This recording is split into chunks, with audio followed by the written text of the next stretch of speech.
Okay, baik. Assalamualaikum warahmatullahi wabarakatuh. Selamat sejahtera. So kita nak masuk kepada learning outcome yang pertama, iaitu define what is reaction rate. Define what is reaction rate. So reaction rate is the change in concentration. Okay, dia punya point dia adalah change in concentration of reactant bagi satu reactant or sesuatu produk over time or compare with time. So the unit for rate adalah mole per liter per time. So mole per liter ni kita tahu dia adalah unit lain bagi molar. So over per time. Time ni maksudnya secara general. So dia boleh bagi time pada kita second. Kalau second jadi per second. Kalau dia bagi hour, so dia akan jadi per hour. Okay, ataupun kalau dia bagi day, so dia akan jadi per day. Alright. So jadi kalau kita kata rate secara generalnya, so rate is the change in, di maksudnya data, perubahan what? Kepekatan over time.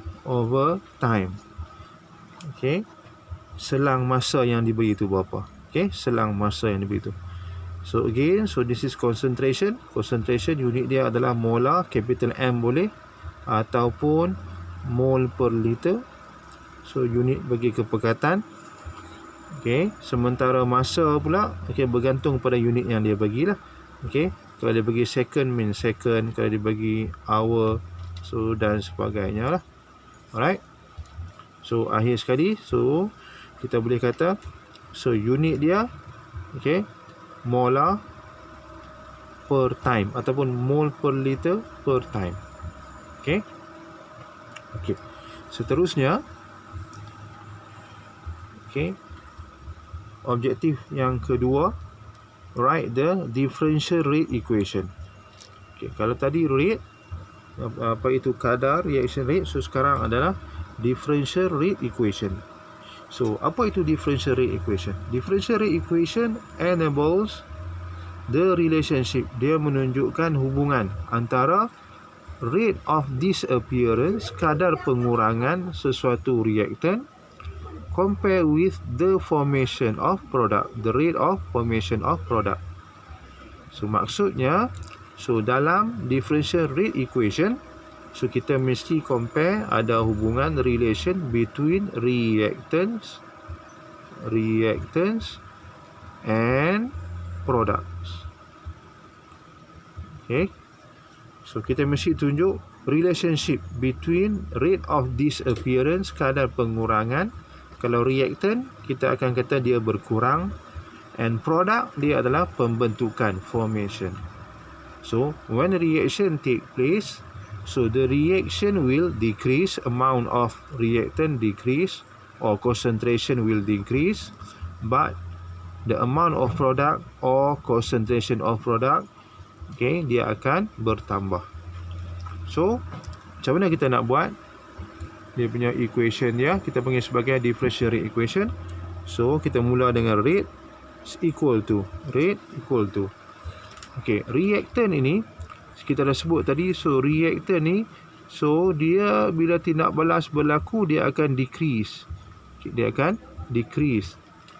Sementara produk pula, bila berlaku tindak balas, dia akan apa? Formation. So dia akan increase. Okay, dia akan increase, akan meningkat, makin banyak.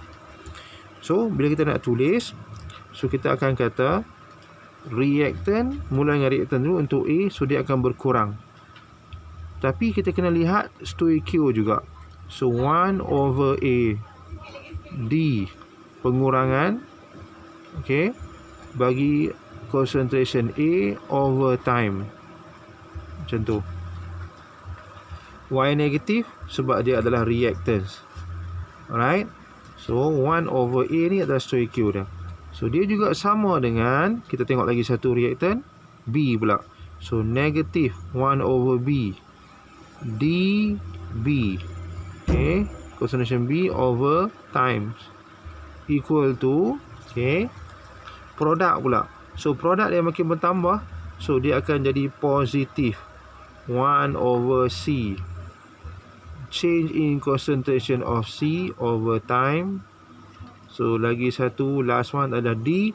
D juga adalah produk, so dia akan increase. So kita kena letak 1/D stoichio dia tu. Okay, the change in concentration dia over time. Okay, itu adalah expression dia. Cara kita nak tulis persamaan. Okay. Baik. Okay, kita ambil contoh. Okay, di sini. So write the differential rate equation for the following reaction. Okay, saya tunjuk satu sahaja. Okay, kata let's say saya ambil number 3. Okay, number 3. Okay, so how to write the differential rate equation? Differential rate equation kita tahu dia mesti melibatkan reactant and product. So yang pertama mesti ada insist adalah rate. Kadar kita tulis dulu sama dengan, okay, kalau tengok kat sini, so depan ini adalah reactants, so dua bahan di belakang adalah products. Okay, reactant dia akan berkurang, so negative 1/4. Okay, sebab stoichio dia 4.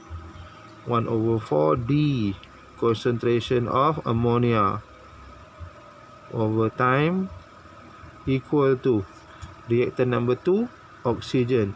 Stoichio dia 5, negative 1/5 D O2 over DT. Okay, persamaan dia both akan ada negative sign kat depan sebab both are reactant. Okay, sama dengan equal to produk pula. Produk dia akan bertambah.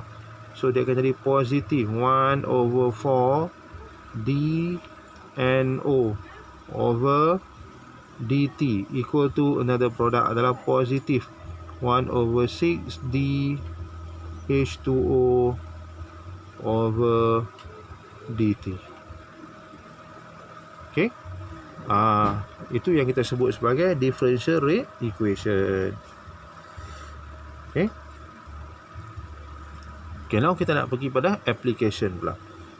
Okay, tu application dia adalah berkaitan dengan masih lagi differential rate equation. Okay, tapi kita nak kira reaction rate bagi sesuatu bahan. Okay, reaction rate bagi sesuatu bahan. Mari kita tengok.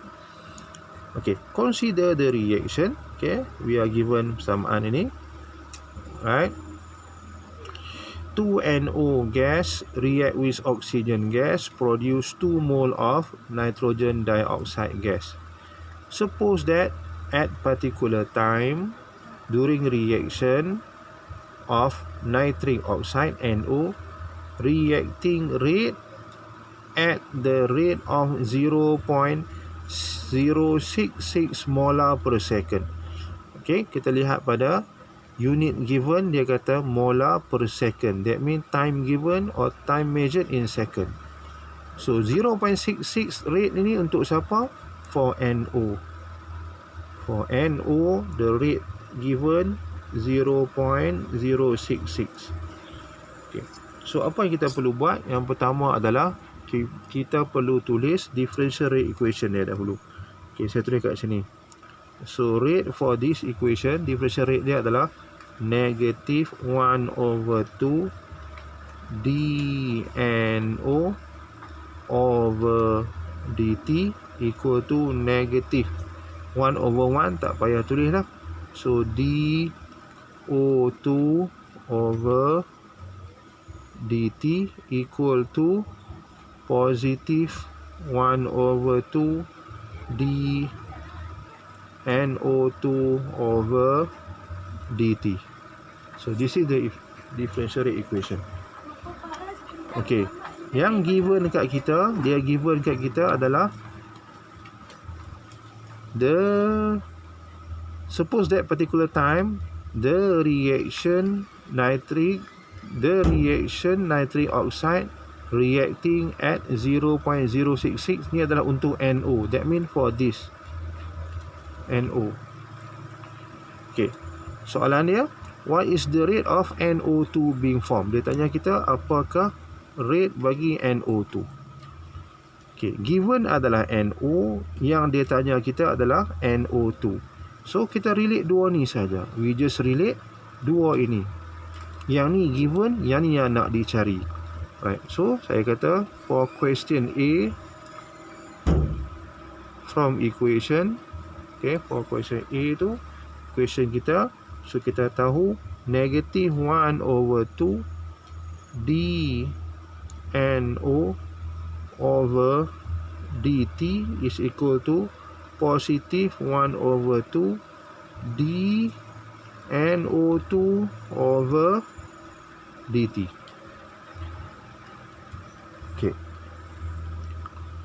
So dia tanya kita what is the rate of NO2. Yang ni yang dia tanya kita berapa. So saya rearrange equation ni. Saya akan dapat macam mana. Saya rearrange, kita akan dapat, sebab kita nak cari yang ni kan, so kita terbalikkan dia sahaja. So positive 1 over 2 d NO2 over dt, okay, equal to negative 1 over 2 d NO over dt. Okey, yang dia tanya kita hanya dNO2 sahaja. Okey, dia tanya kita what is the rate of NO2. So macam mana kita buat? So dNO2, so dia ada positif sebab dia adalah produk, over dt equal to, okey, so negatif ni just nak menunjukkan bahawa dia adalah reactant. So nilai dia tak perlu jadi negatif. So kita just ambil 1 over 2 sahaja. Darab dengan, okay, NO2 over dt. NO2 over dt or dNO over dt, dNO over dt given. Baik, dia bagi kita iaitu 0.066. Okay, against ni ada 2 ni. So 2 kita bawa pergi sana. So times 2. Okay, times 2. So akhirnya kita selesaikan ini. Kita akan dapat berapa? So the rate of formation of NO2 over dt. So 2 so tinggal dapat balik 0.066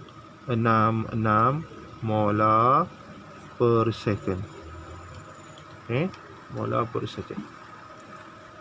Macam tu. Okay.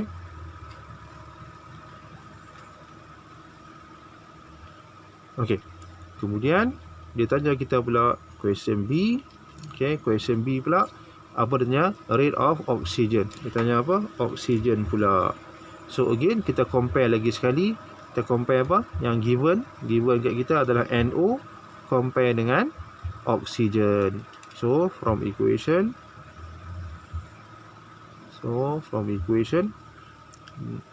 kita nak cari apa tadi? Kita nak cari what is the rate of oxygen. So saya ambil oxygen. Nanti tak payah terbalikkan dia. Negatif dO2 over dt equal to negatif juga 1 over 2 dNO over dt. Kita compare ni saja. Kita compare apa? Kita compare O2 dengan yang given yang dia bagi. So akhirnya kita dapat teruslah dO2 over dt ataupun rate of oxygen. So why dia negatif? Sebab dia adalah reactant. Okay, so against negatif ni kita jangan masukkan dalam kiraan. Negatif nak menunjukkan bahawa dia adalah reactant sahaja. 1/2 darab dengan NO. NO adalah 0.0066. So akhirnya kita bahagi 2 dapatlah 0.033 molar per second. So this is the answer. Okay, for rate dia tak ada sign. Rate tak ada negatif atau positif, tak ada. Sign tu hanya ada pada differential rate equation saja. Sign negatif positif hanya ada pada equation sahaja. Okey, kat depan sini ada tanda negatif, kat depan ni ada positif. Tapi final answer kita has no sign sebab rate dia tak boleh jadi negatif. Okey, boleh faham tu?